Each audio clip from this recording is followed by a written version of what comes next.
It's nice to be back here at Temple Bethel on this Bima. For the past 2 weeks, I got to spend 2 weeks at 6 Point Sports Academy, which is a URJ camp. It was an incredible experience. I am exhausted. Children of all ages beat me in every sport you could possibly ever imagine, but I had an absolute blast. And 6 Points is an amazing camp. And it's different from a lot of our other URJ camps because it has this specific focus on athletics. And because of that, Jewish learning isn't necessarily set aside. It gets woven into the daily life of the campers. And because of that, as educators, we sometimes have to get creative about how we are bringing out the Jewish in the Jewish sports camp. So this summer, that included the introduction of Zriz HaGadol, the great agile one, who is known as a great sports sage. The Zriz was, of course, a staff member dressed up in a wizard hat with a beard who would travel around collecting Zrizdom, nuggets of sports wisdom from campers. Kids would write them down on little pieces of paper, and then we would hang them up around camp. And we got adages like, you miss 100% of the shots you don't take, and the name on the front of your jersey is more important than the name on the back of your jersey. We learn more from our failures than our successes.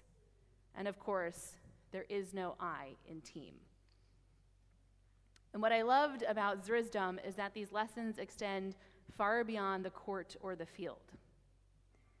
And when I came home, I saw some Zrizdom in action during Monday night's Home Run Derby. Did anyone watch the Home Run Derby? All right, we'll get better at our baseball fandom. Not even you, Stan? That's right. Well, if you didn't watch and you don't know what happened, it was, I think, the best Home Run Derby I've ever seen in my entire life. In the final round, this guy, Jordan Walker, who's a young St. Louis Cardinal, known amongst the Cardinals. Yeah, let's clap it up for the Cardinals. Very nice. So he was facing Phillies veteran Kyle Schwarber in front of Schwarber's hometown crowd. Has anyone here ever been to a sporting event in the city of Philadelphia? I am really glad that all of you have made it back safely and in one piece. They are very vivid and passionate fans that sometimes borders on scary, right? So you can imagine Jordan Walker walking up to the plate to try and defeat the hometown guy in Philadelphia, and 40,000 Philadelphia fans boo him. Like, you can hear it coming through the TV. I can only imagine what it was like in the stadium. So Walker started off slowly. He fell behind Schwarber by a significant amount, but with one swing remaining, he hit 4 consecutive home runs to complete an incredible comeback. The entire stadium just deflated in a moment. But truly, the most impressive part of his performance was his composure. As the crowd grew louder, Walker remained calm and relaxed. He appeared as if he were taking batting practice in his backyard. His nonchalance was truly awe-inspiring.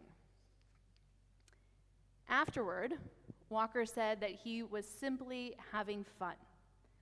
And when asked about the boos, he replied, "Someone once said, you don't boo nobody." Instead of hearing hostility, he heard a compliment and a motivation to keep going. And that has really stuck with me, not because it was an incredible sports moment, that too, but because how often in our lives do we face moments or periods in our lives when it feels as though the world is rooting against us, when all we can hear are the boos that are surrounding us. In those moments, do we allow those voices to deflate us, or Can we choose the Zrizdom of Jordan Walker and let them inspire us to keep our composure and to move forward? That is the Zrizdom I'm bringing this Shabbat. May we find some calm and peace amidst the noise.